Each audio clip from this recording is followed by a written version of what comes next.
Good afternoon, everyone, and welcome to today's webcast titled Restoring and Protecting Large Diameter Culvert Pipe.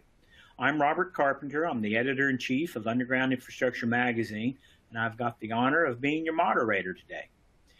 Before we get started, and we've got a full slate of information for you today from some really impressive experts. So before we get started, some general housekeeping notes. Following the presentation, we'll have a short question and answer session.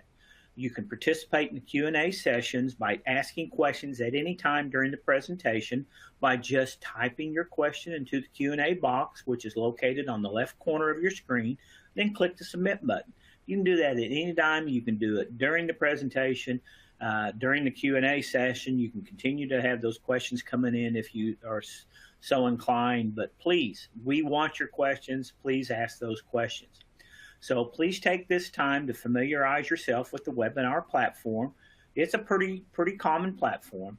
At the bottom of your screen, there are multiple application widgets you can use. All the widgets are resizable and movable, so feel free to move them around to get the most out of your desktop space. And you can expand your slide area or maximize it to full screen by clicking on the arrows in the top right corner. The slides will advance automatically throughout the event. If you're experiencing any problems, I'm sure you're all veteran webinar folks, but if you do experience problems, please press the F5 on your keyboard to refresh the presentation. And you can also visit the webcast help guide by clicking on the help button below the slide window. With that in mind, now that I did that and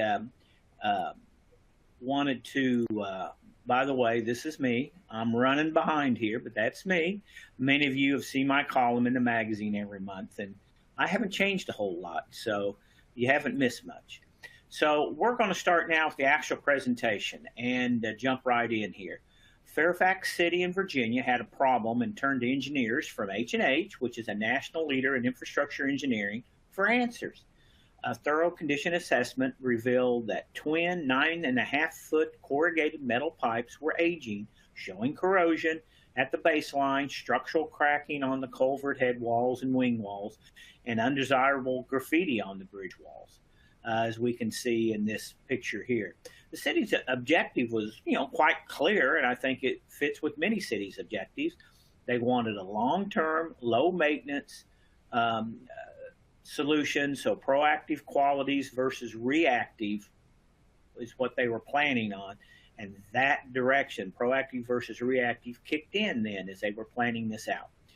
To meet the spec, the project team at Triangle Contracting shotcreted varying thicknesses, ranging from 2 inches to 5 inches, of liner of mainstay restoration mortar. Its identifier is ML72HP. They applied that to restore and protect these large diameter culvert pipes. The project came in under budget, say that again, came in under budget and finished ahead of schedule. And I'll also repeat that, finished ahead of schedule. It was a win-win all the way around. Today we're going to learn how to replicate fast and flawless restoration of CMP and RCP pipes cost effectively with a true trenchless technology from Madewell Products and a nationwide network of certified applicators. And we're going to have several points we want to make today. The first of it, of course, is the consequences. You being proactive versus reactive is paramount in any successful job, and know the consequences. We're also going to look at the alternatives. What are alternative lining methods and cost, and see how the decision matrix worked. Methods, we're going to spin casting versus shotcrete, pros and cons, which one works best for your application. Equipment, critical to have the right equipment delivered, to deliver consistent results. And then we're going to look at some other projects from the past and see how they were accomplished and succeeded. So that's our goal today. And with that, wanted to go and introduce you to who is going to be speaking. Again, in talking with these gentlemen, and a couple of them I know, very impressive people, very straightforward, sincere, and knowledgeable experts. So we're very fortunate to have them on the call today. We've got Doug Neely, who's a professional engineer and principal associate for H&H, Steve Lowry, who's a project manager from Triangle Contracting, and Craig Klosser, who's vice president from Madewell Products. I'm going to tell you just a little bit about him, and then we'll get going here. Doug Neely is a principal associate with the infrastructure engineering firm H&H and currently oversees all Virginia operations. He has a BS degree in civil engineering and an MS degree, a master's in structural engineering. And he's been in this for 23 years doing structural design and construction engineering. With that master's degree in a related industry, Steve Lowry has devoted the past 12 years in the construction industry managing underground projects involving mud, water, and as an excavator. As project manager for Triangle Construction, the focus on restoration of stormwater utilities has piqued his understanding of how new technology can be used to restore aging infrastructure. And at the core, Craig Klosser is a contractor with decades of experience in cleaning, televising, and sealing underground pipe with injection grouting to control I&I. He's also been involved with coating vertical and horizontal structures with cementitious mortar and epoxy top coat for protection from corrosion. Today, Craig is a vice president of business development for Madewell Products, and he's instrumental in training and coaching certified applicators for excellence with the execution of the mainstay composite liner. And to add to the interactive qualities of this presentation, we love to be interactive. We love to get people involved. Keeps you thinking. And so we've planned this out.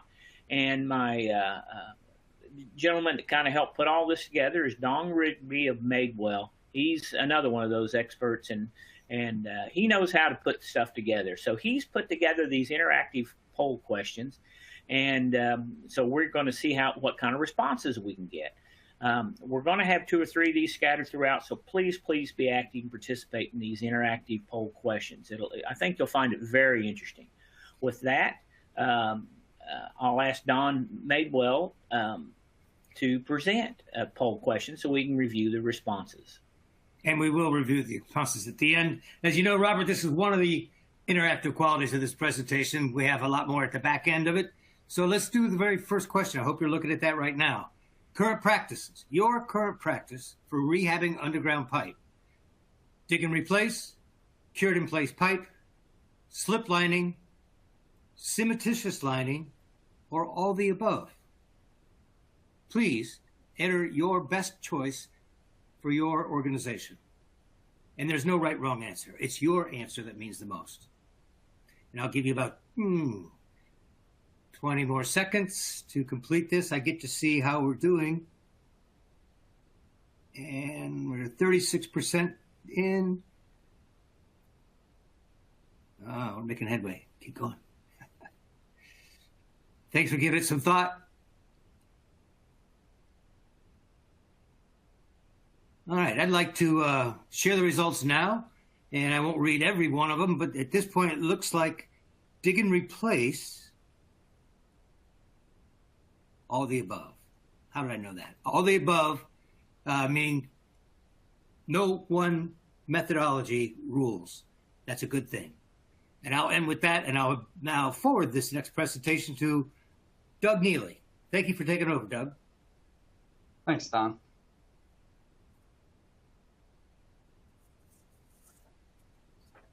So I'll just talk a little bit about some of the existing concerns at the culvert that really led to the need for the rehabilitation. And I'll just start by, if you take a look at the picture in the top left where Tony's standing, that water should have been to about mid-calf, and it's well above his knees. And the scour that was taking place at the outfall was really the initial concern that the city organized H&H to go out and do a detailed inspection and really figure out what's going on with the structure. So several things resulted from that scoping inspection. One was obviously the scour that was happening on both sides, but especially on the outfall side. The concern in particular at this location is we're so close to the foundation. You know, we're worried about undermining of the foundation proper. You can see in the top right, that's just one small crack, but there were several cracks in both the headwalls and wing walls on both sides of the culverts.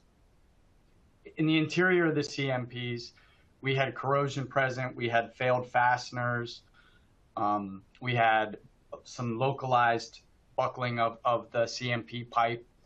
And then generally on both sides, we had an overgrowth of brush. So that was making it very hard to inspect. It was making it very hard to maintain. The root system was contributing to the cracking of the headwalls and wing walls. And we've discussed the nice artwork that was present, unfortunately, out there.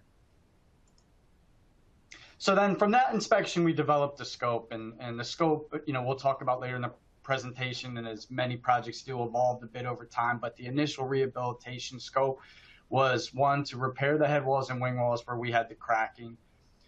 Two was to repair the aprons at the inverts of the CMP pipes, and that was really going to be a two-part approach with a reinforced concrete beam apron followed by an adjacent riprap apron. We had the removal of the overgrowth, the trees, and the brush. We were going to seal the headwalls and wing walls. And then obviously where we had that scour, we were going to address the stream bed stabilization. On one side, it was stream bed stabilization. On the other side was a plunge pool, the side that you're seeing in that one picture there at the bottom.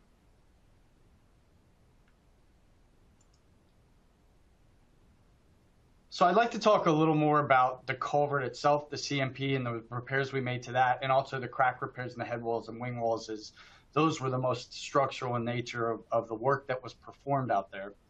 So for the culvert lining, we discussed we had two barrels, and they're large. They're 9.5 feet by 11 feet oval.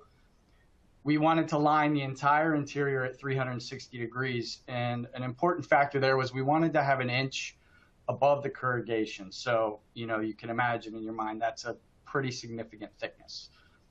For the crack repairs, we wanted pressure injection. We wanted to make sure we were sealing those cracks.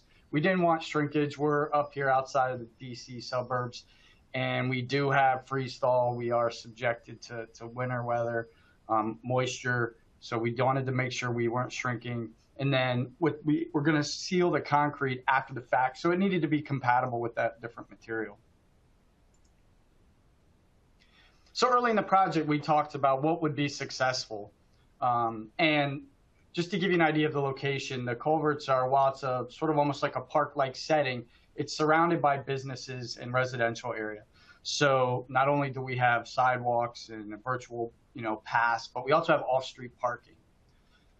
So we're impacting those residents with the construction staging where we took a lane up in the roadway. So we knew we wanted to shorten the duration of the project. We also knew on the back end we were going to be fighting the cold weather. So we have material that's subject to cure periods and application limitations as far as temperature goes.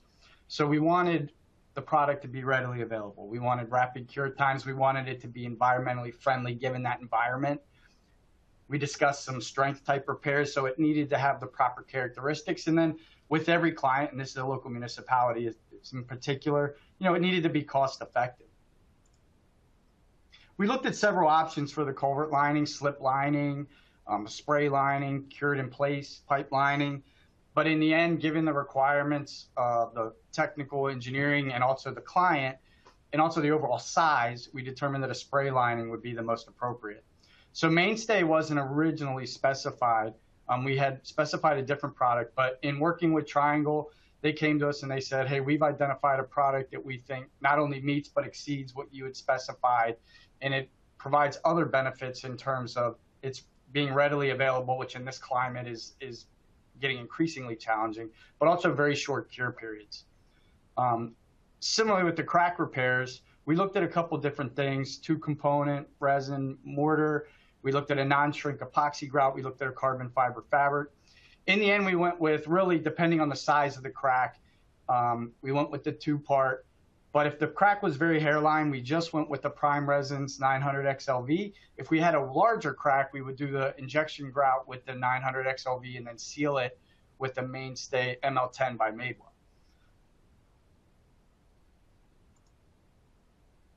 So what are some of the benefits of these products? So with the mainstay, again, we talked about the thickness. That was a big concerns. So that can be applied in thicknesses up to 5 inches, which is what we in fact had at certain locations on this project. You could spin or cast, so that gave Steve at Triangle options in terms of how to apply it. Very environmentally friendly, as you can imagine, you know, in this climate, but also in this location, that was very important. With the crack repairs, with those wider cracks where we would then seal with ML10, it was very important in terms of surface prep, adhesion, and being compatible with the sealant. Steve's going to talk a little bit about the diversion and the pump around that was needed for this project. You can see here it's dry, the water's no longer there, and he'll elaborate on that. But being able to reduce that cure period and be able to concurrently do this work was extremely beneficial to the project. And with that, I want to turn it over to Steve. Okay, well, I am going to get into what Robert talked about at the beginning, being proactive instead of reactive. We're going to talk a little bit about the thicknesses and how do we determine them thicknesses. But I first got to say a big thank you to Fairfax City for being proactive and H&H on working on this project along with Triangle. They got in there, they seen the troubles they were having, the issues they were having, and they were proactive instead of non-proactive, which leads us into the consequences of sinkholes, as you can see in these pictures, from not doing anything. You can see along the curb line on both sides, the drainage where it's caved in as well. So being proactive is definitely a must if you want to save yourself from digging and replace. Jumping into the thicknesses, how we determine the thickness. We determine the thickness. A lot of times you're going to run into the engineers or owners where they're just going to say, hey, I need an inch, maybe 2 inches on these storm pipes. And same way with the sanitary too, but we're talking more of the storm today. And if you need a stamped engineered design thickness, excuse me, they're going to need to know some things about that pipe, such as the size of it, the depth, the ovality, the length, the groundwater table, and of course the live loads on top of that pipe. So once they get all that, they're going to determine a thickness. If it's a stamped design, they're going to give you that thickness of the ML72 HP. The ML72 HP is what we've used on all these storm pipes. There's no need for a corrosion barrier, so we just use the Portland horizontal pipe lining. You've got that thickness, now you're off to the job site. So the first thing you're going to do is set up that traffic control along with your bypass pumping. Once you get it all set up, you're going to move on to cleaning the pipe out. So once you start cleaning that pipe out, a lot of these we're doing as corrugated metal pipe. So when we do these corrugated metal pipes, a lot of it's rusty, deteriorated. So you're not only going to get the rock, dirt, sand out of the bottom, asphalt, you're going to get all that out, but you're going to pressure wash, do the best you can to get anything loose from the top, sides all around the pipe. Once you get that, you're going to come back to sealing the voids off. A lot of these, especially corrugated pipes, you have voids, whether they're small ones like you see in this picture, or they can lead into where the whole bottom's gone. A lot of times when we're doing these pipes on the corrugated metal, the whole bottom's gone. So you're going to have to take, whether it's flowable fill, if it's a large void, or if you're just doing smaller voids to where you can just pump the ML72 HP in it. And then you're going to get to where you need to cut off a piece of pipe if it's hanging down like you see in this picture. I've seen it where you've had some dents in pipe, and they'll jack it back out to get to the original diameter, unless it's too large of a dent. So get all that straightened out. You'll fill them voids up once you cut the pipe off. And then we're going to go to our pumping unit. So if we're using a piston pump, depending on the length of it, or if we're using just a Madewell manhole rehab trailer, horizontal trailer, which is what we use on a lot of these pipes, we're going to try to determine the flow volume of the pump. And that's pretty simple to do. You can take a 5-gallon bucket, hold up to your pump. You're going to time how long it takes to fill that bucket up. Once you get that time, we've got this formula here at Madewell that you just punch that time into the formula, and then it'll compute out how quick or how slow, most of the time, how slow you're going to start retracting that winch cable. Once you've got that determined and you've got your hose drug through the line, hooked up to the spinner, you're going to set everything up, the mortar sled, the spinner. You're going to set it up at the far end, hook your mortar hose up, and then your winch is already set. You're going to start pulling back and spinning your mortar on. So what's possible with this process? Here's a job that one of our contractors did in Lafayette, Indiana. And middle picture, you can see the runners on top. That holds the wire mesh off the wall in this combined structure. And they called for 2 inches on this project. So 1 inch behind and up to the wire mesh, and then another inch on top of the wire mesh. Here's another project in Anderson, Indiana. A lot easier to bypass on this one using the different pipes. This one here, you had a corroded bottom, so deteriorated bottom. So they just wanted the spring line done from spring line to spring line. It took roughly 4 inches just to get above those corrugations. The engineer wanted that water to just flow through there smoothly instead of getting a ripple effect and slowing the flow down. So they got it all smoothed out. They put a cure-in seal. That's the milky substance you see there on top of that mortar.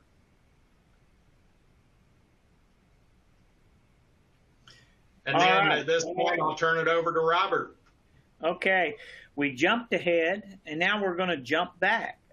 Steve's going to take over. I think he's had a battle with the internet warlords, and he's won.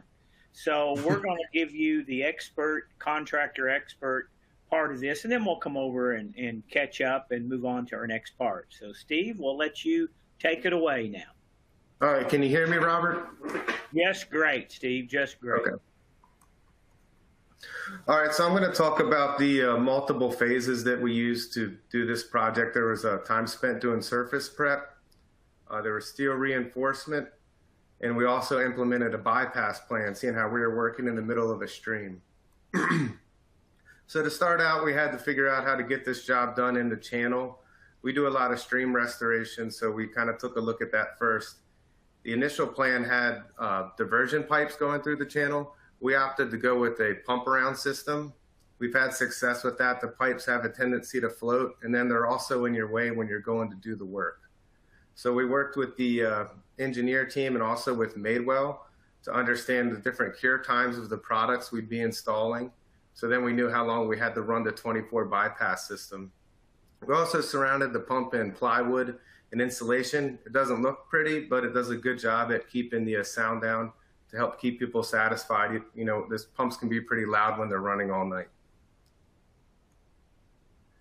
So then we had to do the preparation for, to make sure before we went and sealed everything off, we prepared everything internally, and we prepared the hairline cracks, and you can see the deterioration of the end wall here. So we had to get all that prepped first. And the way we go about doing that is kind of a 3-phase. First, we just start with pressure washing. It may not seem like much, but it's really important to take your time. We did multiple passes to get it as clean as possible.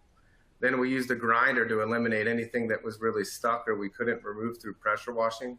And then it's also important to evaluate whether you have any grease or oils that could be sticking to the substrate that would cause you to have a problem with getting the product to bond to the surface. So it's important to take the time to do all this preparation and make sure that you don't have a failure down the line because you didn't get it to apply properly. So the crack injection, pretty standard. You use hammer drills and drill at a 45-degree angle to the back side of that crack, about 1.5 to 2 feet along the crack. And then we push out any dust or debris out with water under high pressure before we go through and just start pushing the material to make sure we can fully fill that crack. Getting into the cementitious after we did the surface preparation, like Doug mentioned before, we wanted to cover all metal with at least 1 inch. In certain areas, we applied more to make sure we had a good, consistent pattern for the flow and to cover up all the metal. We didn't just want to spray 1 inch over some of these bolts, seeing how they protruded pretty far into the corrugations. So we surveyed the pipes, made sure we had enough product because, as also spoken about before, we didn't want to get halfway through and then run out. So we took our time to make sure we ordered enough, worked with Madewell to make sure the numbers made sense to them. And we ended up shooting in some locations as much as 5 inches. Some important things to consider: make sure your crews are trained for confined space training. You're using chemicals in a confined space, and make sure they understand the different properties and make sure they have all the safety training they need to work in that area. And also, when you're shooting the cementitious, we took into consideration the humidity, the temperature, and the wind, and you're working in outdoors. So how is that going to affect the cure time on the products? And in regards to that, one of the lessons we learned is it was a hot day and fairly windy. And with the sun beating down on either end of the pipe, we had some minor cracking just a couple feet within either side of that pipe. We could have avoided that had we just hung some plastic to let some of the moisture hang out there to help the material cure. So we ended up just going back and reshooting more product on those areas after we rubbed them up. Here's a before and after slide. So we started with all the interior stuff, crack injection, make sure no water's leaking into the pipes. We poured this concrete beam out front. You can see it's wider than it was before. That's to help protect it from scour. After all the cementitious was done and the crack injection, we put a concrete sealant on, and eventually it was painted with an anti-graffiti paint. All right. Okay, with that, we're going to jump in. Thank you, Steve, very much. And I know you were frustrated there with your technical challenges, but good job, got them all covered up there. So now we're ready to move on.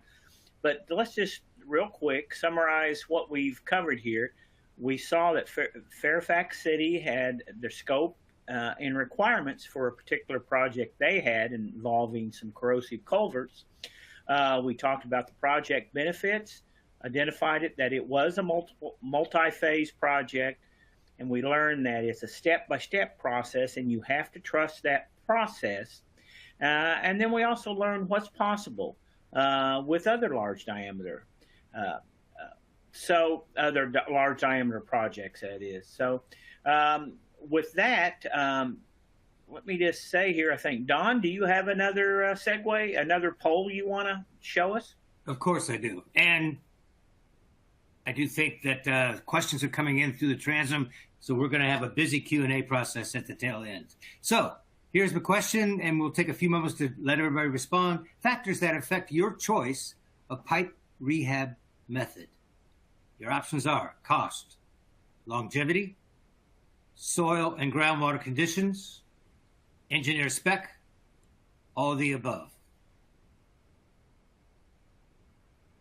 Again, no right answer.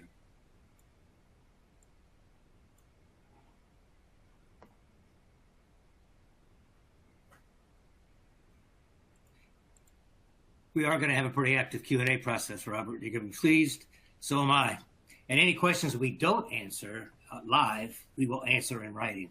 And that's a promise. Absolutely. So please keep those questions coming in, because sooner or later sooner. I know Don really gets on top of this, so we'll get your answers to you ASAP. So keep them coming in, and we've got a lot. So, but that's okay. That's what this conversation's all about. So, Don, are we about wrapped up the Q&A interactive for now? We are, and more than half have submitted already. So here is the responses. Looks like I should have known. All the above. So cost, longevity, soil, conditions, engineer spec, of course, all the above are taken into consideration. Let's move on now to back to Steve for part B. And thank you, Steve, for leading the charge. Sure.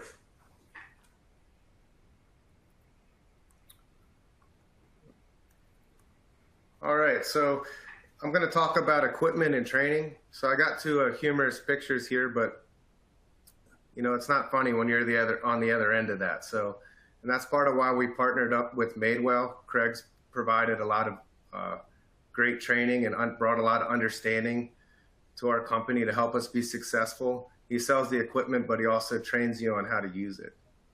And that's really been a big part of our success. We even worked with Sam Hunt from CBET Consulting on this.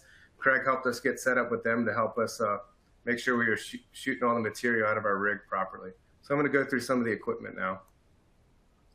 So chemical grouting for crack repair, it's a pretty inexpensive tool. It's an airless paint sprayer that can push it under a high PSI and just runs off a portable generator. So you can take it with you to, you know, back in the woods to make these repairs as needed. But a big part of understanding how to do this is understanding how the chemicals work. So understanding your products, this is where Madewell also does a good job at partnering up with us. So understanding, you know, what type of leak you need to stop or void you need to fill helps you determine whether you're going to use a hydrophobic or hydrophilic grout. We talked before about some of the small hairline cracks versus some of the wider ones, making sure you have the right viscosity to fill that void, understanding the cure times, and then how outside temperatures can play a role in these products and how they cure. And, you know, this is where you get with Madewell and also talk with your engineer about how these products are going to react. And I think we were successful in that in this project. Talking about the cementitious spray rig. So this is the real deal here. So it has a mortar mixer on the back. You know, the skilled laborer can stand in between that and the platform behind it, take the bags of mortar, break it up, put it into the mixer, and then push it out to where you're ready to spray.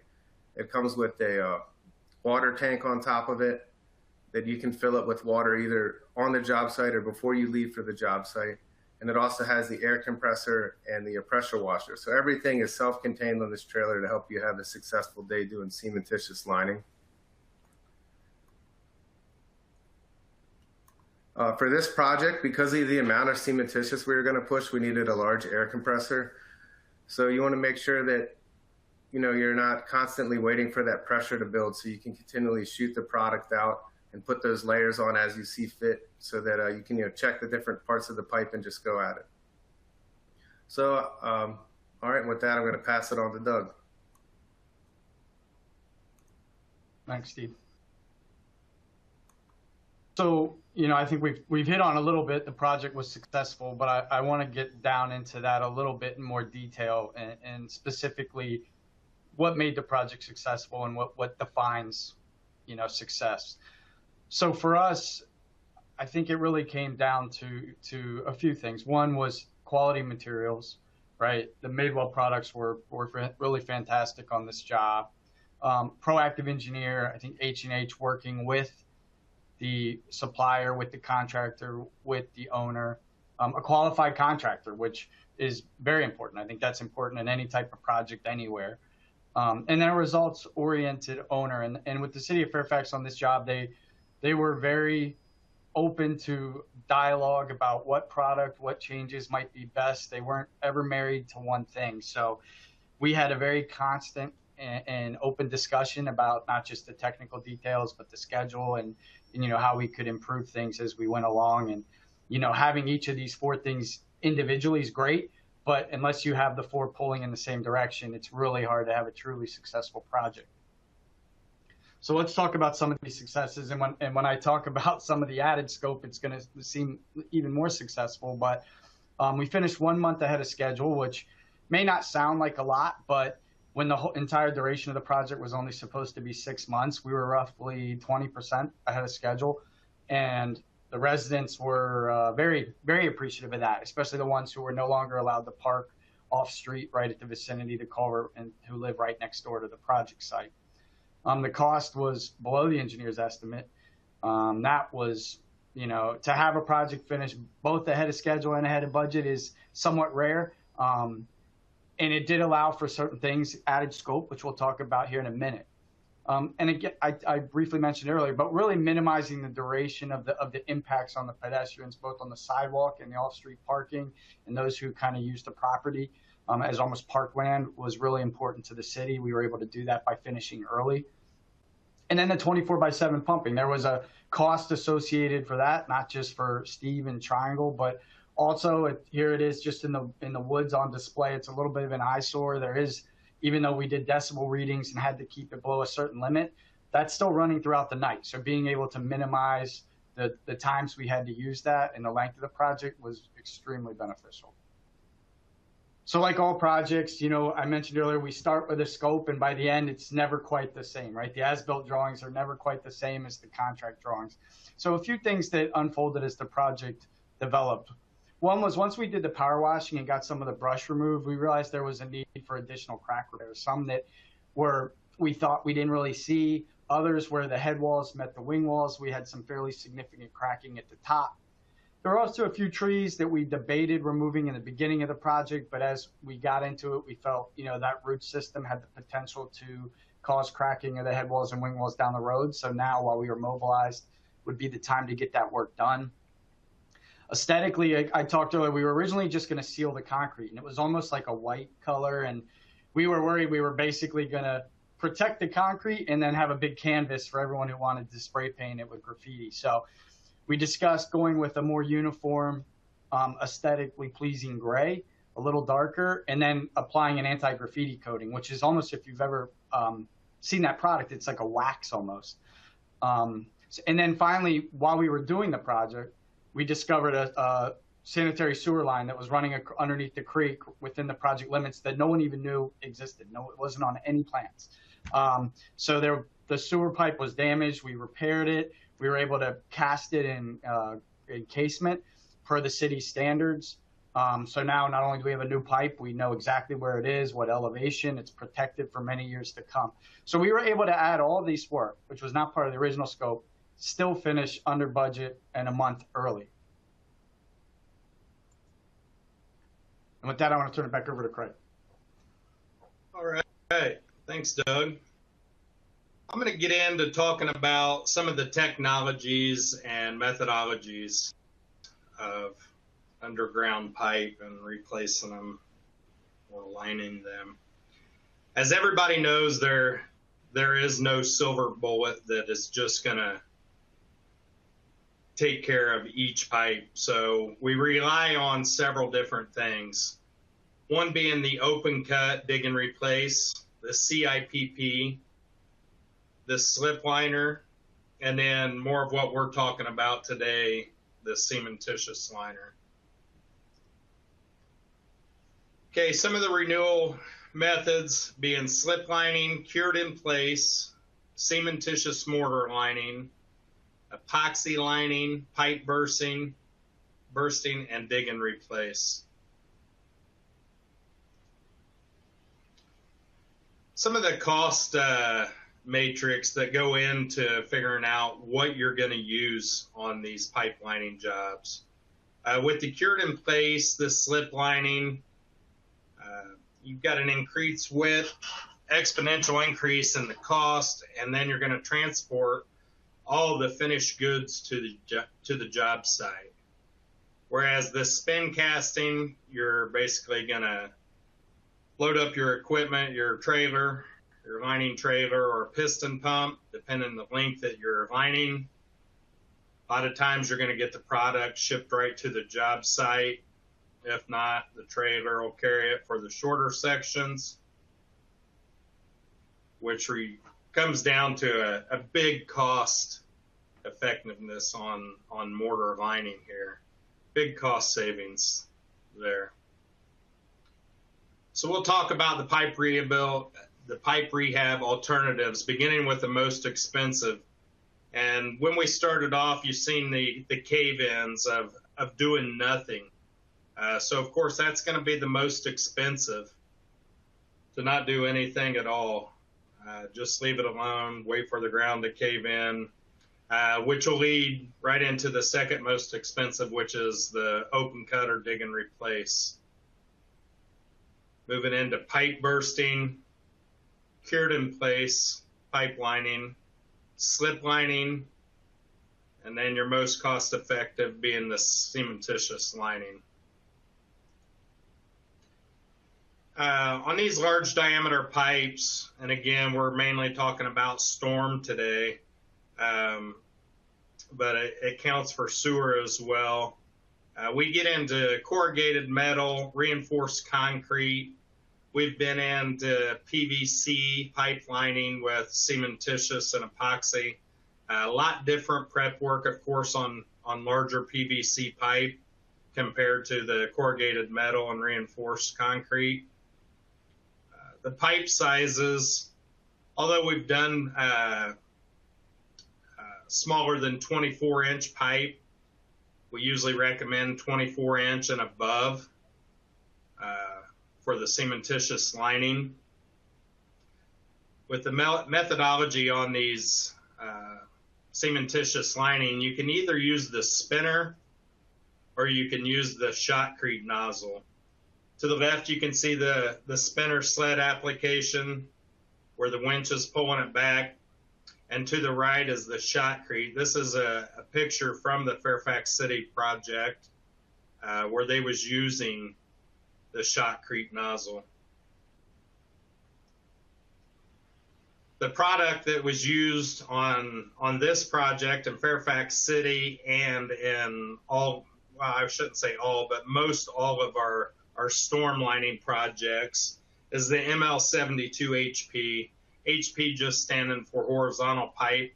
We put some extra polymer in there to not only get the extra adhesion, help from cracking, and it slicks up your hose so you can pump further as well.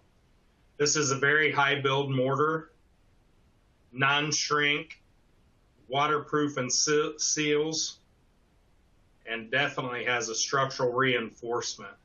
You go to do the testing on this for compression tests. With the ML72 HP, you're looking at around 10 to 13,000 PSI on your compression strengths. And with that being said, this is going to extend that pipe to another 40 years of service life, if not more, which will lead you into this better than new pipe. As you can see here, this was a corrugated metal pipe. You can see the corrugations throughout it. And then on the concrete pipe, of course, and PVC, you won't see any joints at all, any ripples or anything. It's a smooth pipe, no joints. And then one other thing to say is, for the sewers, I know we've talked a lot about storm today, but for the sewers, we've also got products, calcium aluminate products, geopolymers that we use on the sewer lines. This project here in Fairfax City was a storm, so we use our storm mix to complete this project. With that, I'll turn it over to Robert again. Robert? All right, thanks, Craig. Thanks, Steve, and thanks all our expert speakers, Doug, Craig, and Steve. We appreciate your information, and I know you're going to be hanging around here. We've got a lot of questions, so we appreciate you gentlemen hanging around and trying to address these questions. And again, to the audience, don't let that slow you down. Keep the questions coming, and promise if we don't get to them audibly, we'll certainly get to them in writing. All your questions will be addressed and responded to promptly. But just to take in part B of our presentation here, I think the guys did a great job of showing why equipment matters in any project you're doing, particularly on these, but on any project, equipment really matters into doing it right. And the fact that they had different components working on this job shows what a winning team can do for you, how you can really satisfy the needs, accomplish a lot with a winning team and with a great project team. And then there are alternative technologies that should be considered. Doesn't mean they're the right thing at that time, doesn't mean they're the wrong thing. You just choose the right technology for the job. So with that, I do believe we're going to transition now to the Q&A part of this program that we've been talking about. You can continue to submit your questions in the Q&A box. It's located on the bottom left corner of your screen. And I'm going to turn it over to Don, who's lining up these questions. Take it away, Don. And our presenters have done a good job of allowing for about 10 minutes remaining. And I'll try and stay true to the top of the hour because that's all I asked for. If I go 5 minutes over, that's not being kind to our audience. So here, and I'll do my best to prioritize these in terms of easy to answer, fast, and first. So one question, I think I'd like to direct this one to Doug. What is the life of corrugated pipe? Doug, do you know the answer to that? Yeah, I think that's really a function of the specific environment, right? So I think with any CMP, depending on the environment, right, you're going to be subjected to both the temperature, freeze, thaw. You're also subjected to loads, right? So is it strictly for drainage? Is there highway over top? So it's kind of hard to predict. I can say that this CMP pipe, I believe, was in the neighborhood of 35 to 40 years. And I think with this rehab, we're going to get another, the expectation is 35 to 40 years. So, it's really hard to answer. It's like the life of a bridge, right? It's very specific to, maintenance in the particular environment and loading. I'm going to ask you to hold on to this thought as well. How do you make the determination whether to line or to replace? And I'm guessing that had to be your call, Doug. Yeah, and I think I've been reading these questions. I think there's a bunch I can package together with a bit more background. So, for starters, just when it comes to replace or repair, we have a pretty formulaic process here in Virginia where we have to look at the cost to replace versus the cost to repair, and it's a percentage. So if you get to, say that number 60%, then we start looking at replacement. But realistically, what drives this, big picture is the cost. And, included in that cost would be the impacts on the public. If we had to replace these culverts, this is a two-lane road with off-street parking right in the middle of the city of Fairfax. So there are a lot of implications with having to replace it. But if I can back up a little bit, just technically, there have been some questions about the structural nature of it. So the city is very proactive with their maintenance. So the culvert wasn't failing. It wasn't necessarily a structural rehab in so much as the culvert. The culvert was, many of these repairs were being proactive so that we could get in front of it before down the road it would become a significant repair, especially given that we were already mobilizing for the stream bed scour condition. So the lining itself was more of a maintenance lining than a structural lining. We did not reinforce it. We relied on the internal fibers in the adhesion in terms of that component of it. It was more of maintenance. So the 1-inch spec to cover the steel, again, was to cover those areas where we had open voids, where we were missing bolts, where we had some corroded steel existing. We wanted to make sure we were covering that against future corrosion. And then there was some comments about thermal expansion.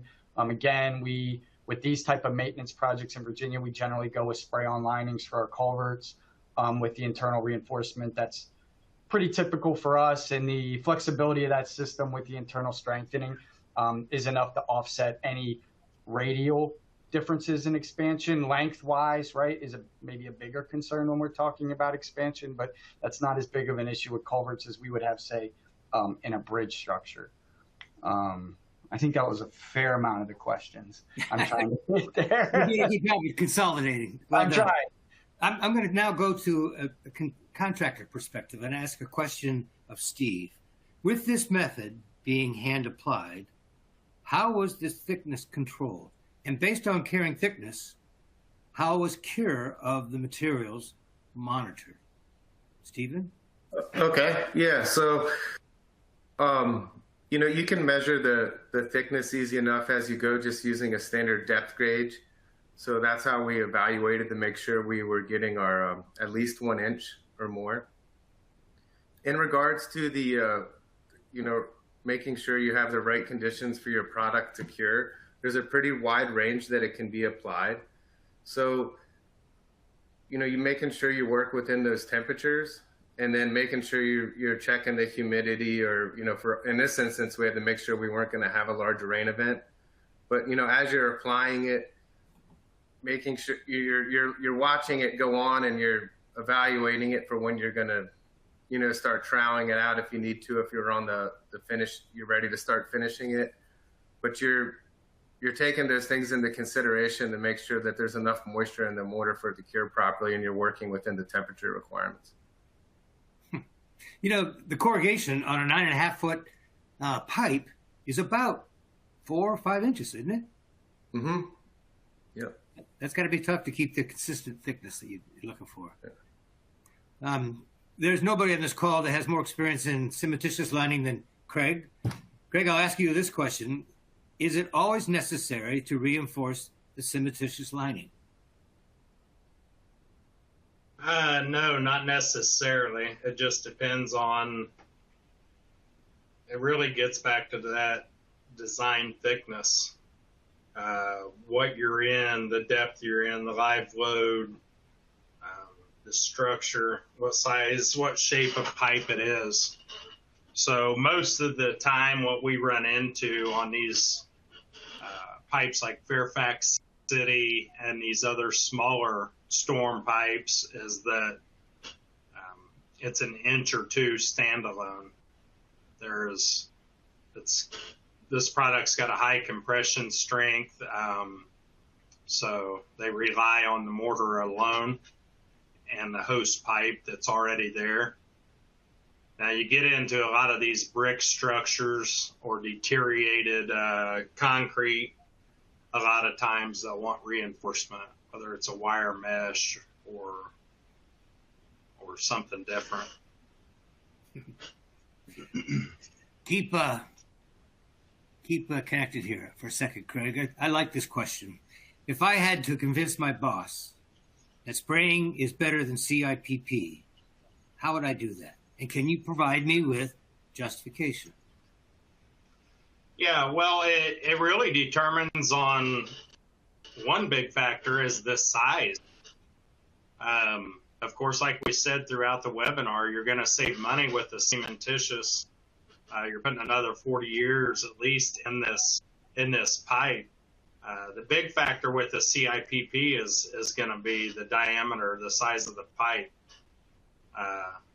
whether it's cost effective or not. You start getting into those larger diameters, and you could go through and line several different pipes with cementitious compared to one big pipe of CIPP. So that's the difference. Do you have, you know, what's the shape the pipe in? You know, you can do a lot more with the spinning of mortar, getting in there and fixing problems with the mortar than the CIPP. So you're just going to get a lot more done with the spin cast compared to the CIPP. Comes down to the diameter, really, and your cost savings. Right. Doug Neely, will the CMP continue to corrode under the cement cover? Yeah, that's a good question. No, that's not our expectation. A lot of the corrosion that we were seeing was at areas where during original construction, they had drilled through to bolt together adjacent segments, or at the end of the pipe where it was raw and the grout had worn away. So we had developed a bit of a gap in between the headwalls and the CMP. So it was most of the corrosion, or there's a third spot where they had cut out the bottom where that had corroded previously, and we had done sort of a concrete invert along the length. So we had like 3 areas where the corrosion was concentrated, mostly on the interior surface. So, you know, our expectation with this is with our grout repairs, which we didn't talk a lot about, but we did at the openings at both ends. We chipped away loose concrete and we did a new grout seal at the ends. And then we wanted to line the entire 360. And part of that was the issues we were seeing at the bottom. Again, more corroding from the inside out and not the other way around. So our expectation is not to have future corrosion. We feel comfortable that we've arrested the spots that we were seeing with the coating, with the 1-inch overage, and then the grouting at the ends. Well done. I have time for one more question, then we have to get into some closing statements. But what's the biggest size pipe that we can spin cast versus shotcrete? What's the biggest pipe we can spin cast? Craig, you could probably answer that best. Yeah, I would say so far the biggest has probably been 6 foot spin casting. But you start getting into these larger diameter pipes, the problem is your winch will only pull back so slow, and you can't get the desired thickness that you want on in the first pass. So if you can get in there and stand up, most of the time contractors are going with the shotcrete nozzle, just because you can build this mortar up really thick real quick with a shotcrete nozzle instead of making several passes on a large diameter pipe with the spin caster. Folks, these questions, and there's a wealth of more information to be shared. We're going to do this in writing, but we have to get this. I need to stay true to cause on timing. I'm going to do one last poll question, and I would hope that we do quick answers on this. Knowing what you know now, what will you do different? Review all my options, consult with my engineering team, review the economic factors, make better longevity decisions, all the above. I'd like to do this in 15 seconds, come back with an answer. No right answer again.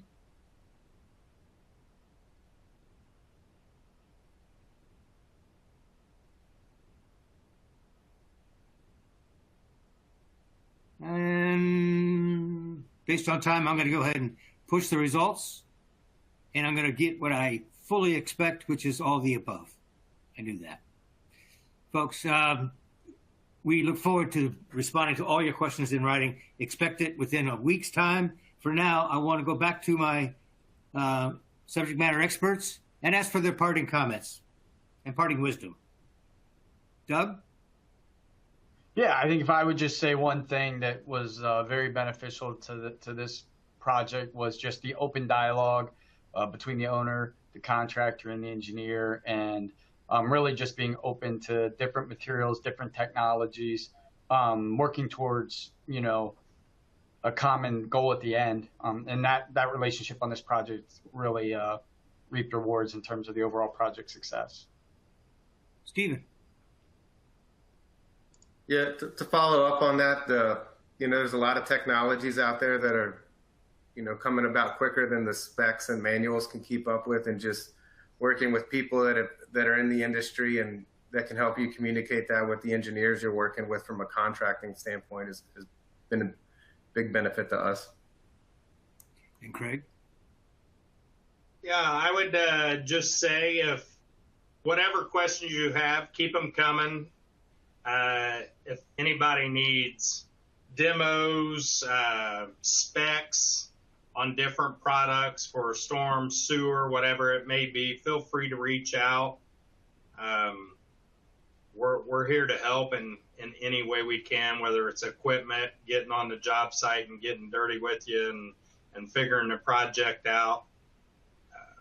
We try to help anybody and everybody we can on these projects, and that's what turns these projects projects out so well is everybody communicating, everybody working together, and again, thanks to everybody. Robert, I'll let you add your own closing comments here. Well, I obviously having a 4-team expert, I put you in there too as well, Don, but having this team today shows what a winning team is all about, having the experts from various parts of it we've seen. And I would just, to wrap up here, encourage, I hope to see everybody next week in Orlando at the UCT annual conference and exhibition. Should be a good show.